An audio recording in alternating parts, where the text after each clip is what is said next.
Apa kabar sahabat sehat? Saya harap semuanya sehat tanpa kurang suatu apapun. Jumpa lagi dengan saya Ridwan di channel Solusi Sehat Tanpa Obat.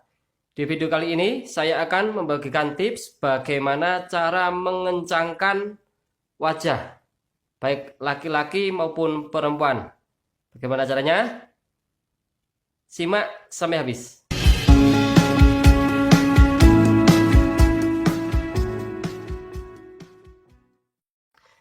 Sahabat, siapapun pasti mendapatkan wajah yang tidak cabi ya, yang kencang.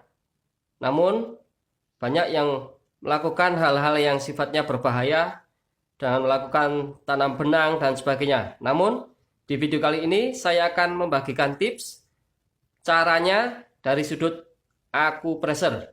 Bagaimana caranya?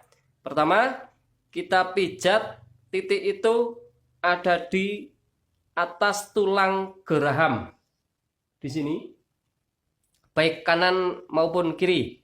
Namun saya sarankan untuk melakukan pertamanya kita lakukan pada bagian sebelah dulu, sehingga ketika nanti ada hasilnya akan sangat terlihat perbedaannya. Titik itu pertama segaris dengan bibir di sini. Ini adalah masih meridian lambung ya, cabang dari meridian lambung. Pijat titik ini apabila menemukan semacam kelenjar, kita urai. Biasanya pada bagian ini, reaksi ketika kita lakukan pemijatan pada bagian ini, kita seakan merasa kelelahan seperti habis mengunyah makanan yang terlalu lama. Itu adalah reaksi awalnya, karena ini pada bagian geraham. Sesuaikan dengan gambar ya.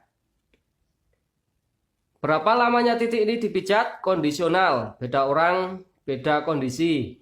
Yang jelas, pijat titik ini sampai bagian kelenjarnya mengecil. Bila dirasa sangat nyeri, perlahan-lahan saja sampai sekiranya mengecil. Bagaimana dengan arah pemutarannya?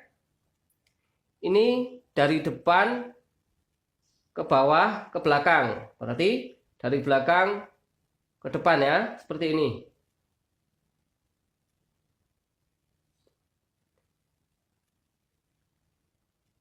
Bila sudah, titik berikutnya yang perlu kita pijat ada di atasnya. Kita pijat titik ini juga, kita pijat, kita urai, kita upayakan untuk bagian rahang ini tidak lagi ada kelenjar-kelenjar, sehingga ketika nanti kalau kita pegang pada bagian rahang ini tidak ada laktat ya, tidak ada kelenjar.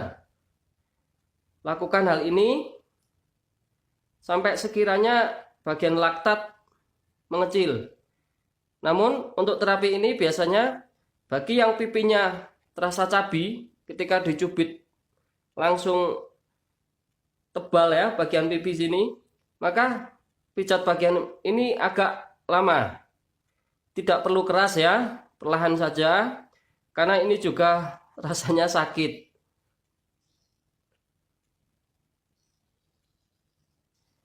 Bila sudah kita upayakan untuk pijat pada bagian dua titik ini, biasanya pada bagian pipi nanti akan cenderung lebih kencang rasanya.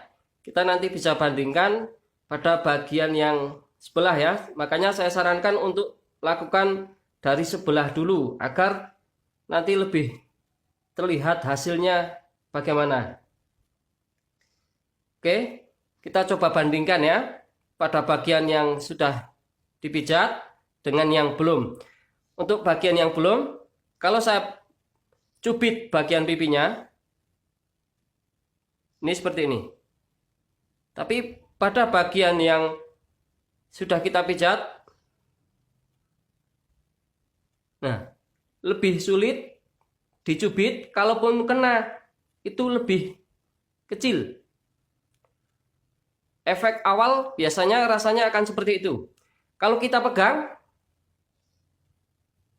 kulit pipi biasanya akan terasa lebih kencang. Sedangkan pada bagian yang belum dipijat itu lebih kendor.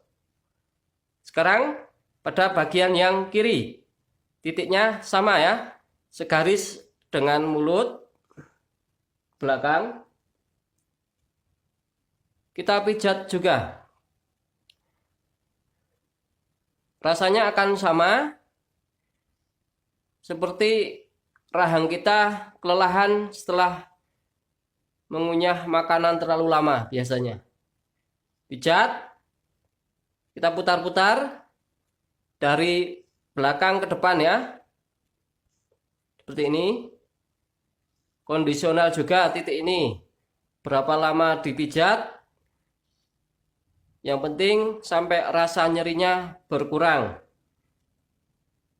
Mungkin ada yang bertanya, apakah kalau dipijat terlalu lama tidak berbahaya? Tidak, asal pemijatannya perlahan. Pemijatan berbahaya bila terlalu lama dilakukan apabila dilakukan tiap hari. Ini tidak boleh. Tapi kalau tidak tiap hari, boleh. Pijat, kita coba uraikan. Bila ada pembesaran kelenjar, kita coba putar-putar sampai nanti rasanya mengecil. Kemudian titik yang lebih di atasnya ya, di sini, di bagian depan ini ya, daun telinga bagian bawah ini, di sini. Kita pijat. Temukan rasa nyeri. Biasanya seperti ada kelenjar ya, kecil. Bahkan ada juga yang besar. Kita coba uraikan. Beberapa pengalaman saya menerapi pasien, biasanya pada bagian di atas tulang rahang ini ada yang besar ya kelenjarnya. Biasanya orangnya terlalu sering minum minuman yang bersoda. Bila dirasa pada bagian rahang ini sudah mulai mengecil dan mulai kencang kulitnya, sebaiknya kita juga lakukan terapi ini bersamaan pada bagian kanan dan kiri agar bagian kanan dan kiri seimbang ya, tidak terasa lebih kencang sebelah. Kita lakukan bersamaan, kita pijat, kita tarik ke depan seperti ini. Ini perlu dilakukan karena pada bagian kanan dan kiri apabila kelenjarnya masih ada yang berbeda, akan berbeda pula hasilnya pada bagian pipi. Jadi seakan yang satu terasa kencang sebelah. Untuk itu kita perlu lakukan pemijatan bersamaan seperti ini. Alangkah baiknya bila juga dilakukan pernafasan seperti video cara mengatasi kelenjar getah bening dengan menggabungkan terapi bagian rahang ini dan juga pernafasan seperti pada video mengatasi kelenjar getah bening, hasilnya akan lebih maksimal. Wajah akan terasa lebih kencang, bagian hidung terasa lebih kecil, dan ini juga akan bertahan lama. Agar ini bertahan lama, saya sarankan untuk mengurangi pedas dan juga makanan yang berlemak. Lantas berapa kali ini dilakukan? Cukup sehari sekali. Bisa kemudian dilakukan 2 hari berikutnya. Apabila pada hari pertama dirasa sangat sakit dan bagian kelenjar di atas tulang ini terasa besar, lakukan perlahan-lahan sampai sekiranya nanti bagian di atas tulang rahang ini tidak lagi ada kelenjar-kelenjar. Apakah terapi ini tidak berbahaya? Tidak. Karena yang kita pijat adalah meridian lambung yang ada di atas tulang rahang.